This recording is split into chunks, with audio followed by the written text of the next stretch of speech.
Bienvenue sur FreeCode version 1.1 sur Artix Linux chez moi. Une toute nouvelle version qui est sortie le 24 mars de cette année.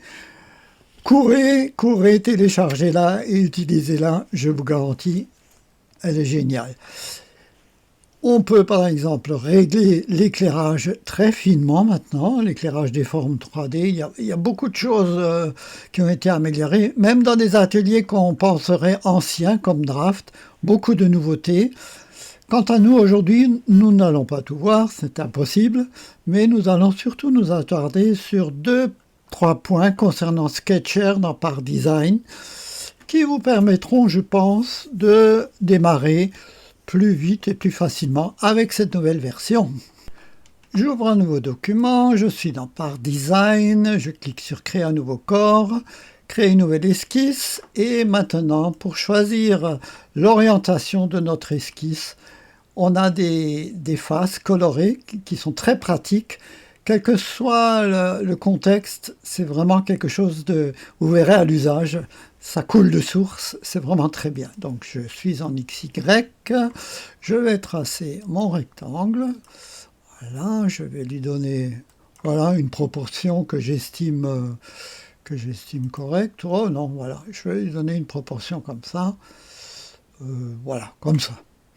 Je vais indiquer ma première dimension. Je presse L, ou je clique sur cette icône, et je vais indiquer 60 mm. Regardez, rien n'a bougé. Si, j'ai réellement 60 mm, mais on a gardé visuellement la même proportion, ce qui est quand même bien pratique lorsqu'on place la première dimension. Ensuite, je peux sélectionner cette arête, cette ligne, je presse I, et là je vais écrire 20 mm. Je presse Enter, et là les proportions se sont ajustées. Vous avez vu? C'est quand même pas mal, hein? Je vais ouvrir, je vais mettre 40 mm et 60, peu importe. Je sélectionne ce point sans presser CTRL comme d'habitude, ce point, le centre des coordonnées, et je clique sur cette icône où je presse sur S. Voilà, tout est symétrique. Mon esquisse est entièrement contrainte et moi je coche toujours ces deux premières options. À partir de cette esquisse, nous allons créer une protrusion. Voilà, alors on peut le faire comme d'habitude en paramétrant ici, mais on peut aussi maintenant, grâce à cette flèche, jouer visuellement sur la hauteur qu'on veut donner. Vous voyez, à gauche, ça suit 30 mm par exemple. Mais on peut aussi ajuster l'angle de dépouille, négatif ou positif, ici, ou indiquer quelque chose ici. Voilà, je suis revenu à 0, je suis à 30 mm et je valide. Si maintenant je décide d'attacher une esquisse sur cette face, je peux le faire comme d'habitude, je sélectionne la face, je clique sur Créer une esquisse, et voilà, je peux tracer, et je peux même détecter des géométries externes. Par contre, j'ai deux icônes différentes maintenant, j'ai celle-ci et j'ai celle-là. Alors l'une, c'est pour des intersections, c'est-à-dire quand on veut faire des coupes, et l'autre, c'est les géométries externes de la projection. Alors on ne va pas voir la deuxième aujourd'hui parce qu'on n'a pas le temps, on va se limiter à l'essentiel.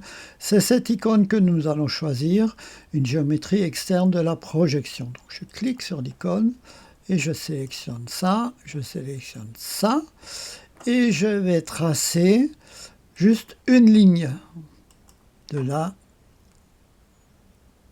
à là. Mon esquisse est contrainte, mon trait est vert, voilà, c'est marqué ici. Je ferme. Et maintenant, par rapport à avant, on peut créer une protrusion à partir de cette esquisse. Vous allez comprendre. Voilà, je peux créer ma protrusion sans problème. Les deux géométries externes font office de lignes, permettent donc de créer une extrusion. Je vais vous montrer ce qui risque de se passer quand on fait quand on procède comme avant. Donc on imagine que c'est comme avant, ici, des géométries externes. On complète notre esquisse comme on avait l'habitude de faire. Hein. C'est vraiment là où je me suis fait eu, où beaucoup se sont déjà fait eu. Voilà, je clique droit, je suis entièrement contraint, je ferme, je clique créer une protrusion, je n'ai pas d'aperçu pour commencer, je valide, wire is not closed. Donc la ligne ou la forme n'est pas fermée, donc ça ne marche pas. Et pourquoi ça ne marche pas? Parce que, si j'édite mon sketch, j'ai des lignes superposées ici et ça ne marche pas. Donc je supprime mes deux lignes ici et là je peux de nouveau créer ma protrusion. Par contre, je peux faire comme avant, je peux transformer ces deux lignes en géométrie de construction et là je peux repasser mes icônes en gris, je peux tracer là-dessus, là-dessus, et puis par exemple ici, voilà. J'ai quelque chose qui est valide, l'esquisse est contrainte, je ferme, et là je peux créer mon extrusion.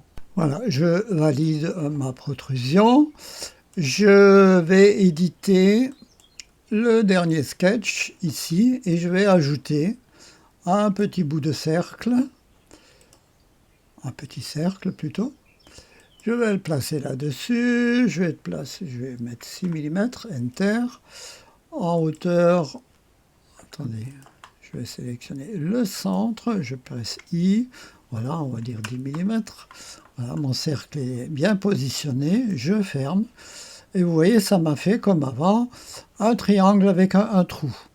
Maintenant, si je supprime mon pad et que je sélectionne juste le cercle de l'esquisse, vous allez voir, on peut créer une protrusion uniquement de ce cercle. Donc on va lui indiquer 30 mm.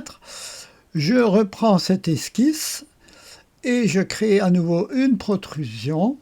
Et là, j'ai fait d'une pierre deux coups. À partir d'un sketch, j'ai pu faire cela. Donc ça peut nous aider.